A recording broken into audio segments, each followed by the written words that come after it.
Welcome to the President and CEO Focus on the Middle Market podcast series, where President and CEO Founder Paul Stukel discusses middle market issues with business leaders from across the nation. Today, Paul speaks with Marsha Serlin, founder and CEO of United Scrap Metal, about her unlikely success in what is generally a man's industry, and what she's learned on her journey from a one-truck, one-person operation to one of the largest privately held scrap metal recycling companies in the United States.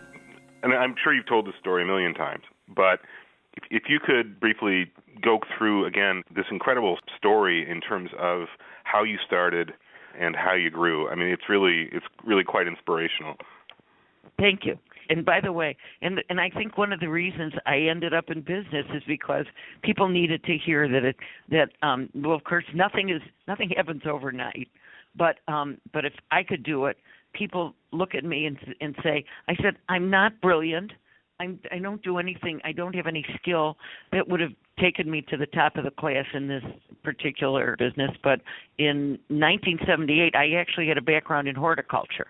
So figure how that helped in the metal business. I don't know. My goal in life has always been to make metal grow. So maybe it comes from the horticulture part of it. Right. But I found myself in 1978 without any money to support my family. I was just a housewife at home. Not just a housewife, believe me. I have told men over the years that if you think what your wives are home enjoying bonbons and listening to music and having a wonderful day drinking wine with their friends, don't believe it for a second and don't even imagine. She works much harder than you do. and that's a much harder job, by the way. It's 24 hours. And so I had to do both. I was in a marriage that wasn't working because my ex-husband did not like getting his hands dirty in our business. Anyway, my husband had a business that didn't do well. My car was repossessed off the driveway. Our house was in foreclosure, and with $200, I started this business. I was very motivated because it meant food on the table, and I had to pay a mortgage, and at that particular time, my husband didn't feel that this was a business for him. He did not like getting his hands dirty. So what I did was I decided that I could do it. If he didn't want to do it, I would do it. So I rented a budget rent-a-truck, and I was out in the alleys picking up materials, metal, as you see people on the streets doing that in the alleys and all over in various parts of the country, picking it up and going to some other place to recycle the metal. And in 1978, the word recycling didn't even exist. I tried to put it in the phone book, but there was no category for recycling. And it was all scrap metal yards, and it was all junk yard. And so I started asking questions, and I would go through the alleys, and I started knocking on doors in manufacturing areas with this truck. When I would talk to a customer, I would tell them that I could do it, and they were so amazed that a woman would even be in this business that I received some business, and that's how I grew it. And before long, I not only didn't have time to drive the truck, but people were recommending me to their friends and other manufacturing plants throughout Chicago. And I grew it, I think, because I had integrity, and the business itself at that time was not considered a fine business where you could depend on the weights and the payments and all the other things that went around. Right. I think I'm responsible for making it much more professional. And I would go into corporations and I would go in through the front door, not the back door. And it became much more apparent that they needed to professionalize this industry. It was usually a guy with a lot of cash in his pocket and rolled up cigarettes in his undershirt, and I was not afraid to work hard. So I worked 16-hour days for many, many years, and I actually learned the business by asking a question to one of my horticulture customers. I had a small company putting in plants, and this gentleman had ordered $10,000 worth of plants for his apartment. He had this exquisite Lakeshore Drive. You know where that is, right? Yes, I do. Lakeshore Drive apartment. And I'm a Chicagoan, by the way. Okay, all right. Anyway, he had this beautiful apartment in Lake Point Tower, I think it was, and he spent all this money. And I said, "What do you do for a living?" And he said, He was in the scrap metal business, and it shocked me. And I said, "Scrap metal?" And I thought, "Oh, that's kind of strange." Anyway, 5 years later, when my husband, his business collapsed, and he had problems, I called this guy up and I said, "Do you remember me? I put in all these plants in your house." And he said, "Sure." He says, "And my plants are still beautiful. Everything looks great." And I said, "Would you teach me your business in 24 hours? Because I really have to make a living." And he starts laughing. He says, "Women don't do this. You can't do this." So he said, "But come over. I'll show you what we have." And I showed up in high-heeled shoes and a little sundress and looking like I was going to a corporation. Instead, my shoes kept falling off because they were stuck to the dirt and the grease on the floor. And I was walking barefoot most of the time. And he showed me all these piles of metal, and I learned it.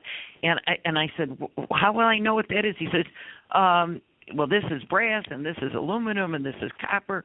And I thought to myself, "Oh my God, I'll never be able to do this." I said, "Just tell me something. Can I make enough money to take care of my kids?" And he said, "Absolutely."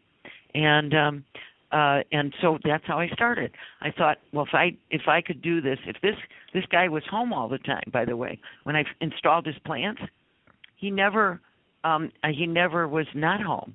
And I thought this was a perfect job for me. I could still be home with the kids and do the scrap metal thing. What turned out is after a few years, when I was still working 16-hour days, I called him and I said, "How did you be home all the time?" And when I first met you, and he said, "You didn't know?" He said, "I was so burnt out from working 16-hour days that I took 6 months off to do this apartment that he put all this money into." He said, I needed to take time off from my business because I was burnt out. And I said, "Well, then that explains it." Now I'm in business for three years, and I keep moving forward and developing the business and building and getting more customers and getting out of my garage. I was originally started in my garage at home. And after that, it was really a matter of employees. I mean, we now have 3 generations of employees on our property. And in Chicago, we have about 40 acres. And we have 75 in Richmond, Virginia, and 10 in Philadelphia, probably 500,000 square feet in buildings. And the business is quite large. I have my son, who has been with me since he graduated and went to graduated college, and has been very instrumental in developing the outside locations. And so we're growing on the East Coast and in Chicago, and we think that we'll be probably one of the largest in the country very soon. You never had any formal business background, right? I mean, None. in terms of training or anything. I mean, dealing with that kind of growth is not easy. It's kind of astonishing to me. I mean, how did you handle that? I mean, because going from the garage to being one of the largest in the country involves an awful lot of things that, I mean, just beyond the actual business itself, just beyond the product and services that you deal with. I mean, just the growth in terms of structure, in terms of hiring personnel, and all of those things. Gosh, how did you do that? Without any sort of training. I just think that's amazing. Well, I think it's instinctive. Everyone has a gut in, is this person, hiring, we didn't have an HR person until probably, I would say 7 years ago maybe. We hire slow and fire fast. And it always was, my instinct was, and it's pretty good about whether people will, if they really want to join and be part of your culture. And I think that the growth is, having no business background, I tried to pick it up I joined a tech. It's called Vistage now. Vistage Groups. Yeah, sure. I did that. That helped. That's all middle market, and the people there are very similar to. They're in different occupations, but they all have smaller companies. And how do you grow them? You learn from experts. You pick up information as you go, and if you have good instincts, and you have to have honesty and integrity. I believe that if any company has that, you can succeed no matter what your product is, whatever you do. But those are the cultural core values of a company, and of course the passion to grow it. If you don't want to grow it, somebody just yesterday just offered me their company. They said, you run such a fabulous company. Would you consider buying my company? I'm getting tired. And I say, wait a minute, I should be saying the same thing to you. And the guy's younger than I am. And he says, but you know what? I'm done. I'm kind of finished. I walk in the office, and it's got a sizzle. I make it sizzle, and I make those phones ring, and I want people to get engaged and connect. So sometimes it's not about having 1,000 meetings a day and accomplishing nothing. It's about having the desire and teaching the employees that they have something, the task, and getting it done. We are tactical in a lot of ways, but it's the enthusiasm and the drive to do it for the company. There are a lot of challenges with millennials and leadership, and how do you pull it all together? And it was on the go. As the company grew, I knew I needed better, more learning. I was very open to learn. And I think that it doesn't matter whether you went to school or didn't go to school. You can pick it up if you're willing. I'm not always right. It's, a lot of CEOs always act like they're always right. Now, you don't have to be right. You have to just listen. And if you're not willing to listen, you'll never grow your company. And around you comes all this knowledge and information. I never had a mentor. I never had anybody who said, oh, I'm going to help you build this business. No, I never had that. I just picked up something from Jim and something from John, and, whatever they were doing, I would say, tell me a little more about how you did that. And then I would come in and experiment with it. And I would also try to learn financials. Financials were difficult because, but I was so conservative that my accountant used to say, put on a babushka to talk to me. Do you know what a babushka is? I do, yes. All right? And I said, what do you mean? And he said, you're like a little European old lady that has gone through the Depression that gets worried about every dollar. And I said, well, maybe that helped me. In the meantime, we have a huge amount of retained earnings. We can pay, no matter what the economy is, we can always pay our bills because we're conservative. And until you have things taken away from you, and that probably goes back to the beginning. When I had no money, I was scared I would never have money. I still do that today, and I've done very well. I was always afraid somebody's going to pull the rug from me. In the early days, when the house was threatened to be foreclosed, I would dream of my furniture on the street, and that's really a painful kind of a picture. And so because of that, I would be very conservative. If I couldn't pay cash for a building, I wouldn't buy it. If I couldn't, right. I took on very little debt. So that's how I learned. I learned everything about employees, treating employees fairly, being a little bit more flexible, not being so rigid as a lot of companies were, and also, thanking them, I guess, for their great work.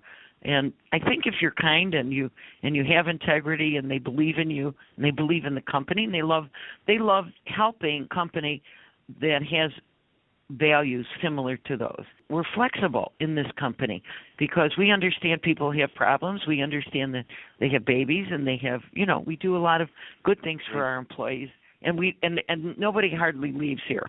they like growing with a company that's, when other companies are failing, we're not. What does the future look like for you? Well, we opened up this month our latest plant in Charlotte, North Carolina.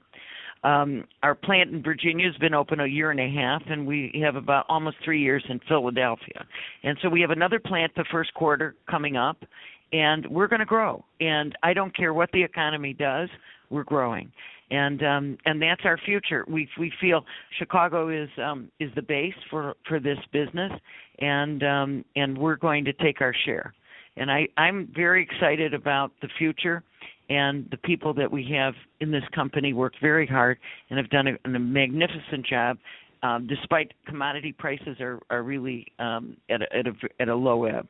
But I want you to know that it is, if you expect superior results, you get them, and I think that's part of what United Scrap Metal has done over the years.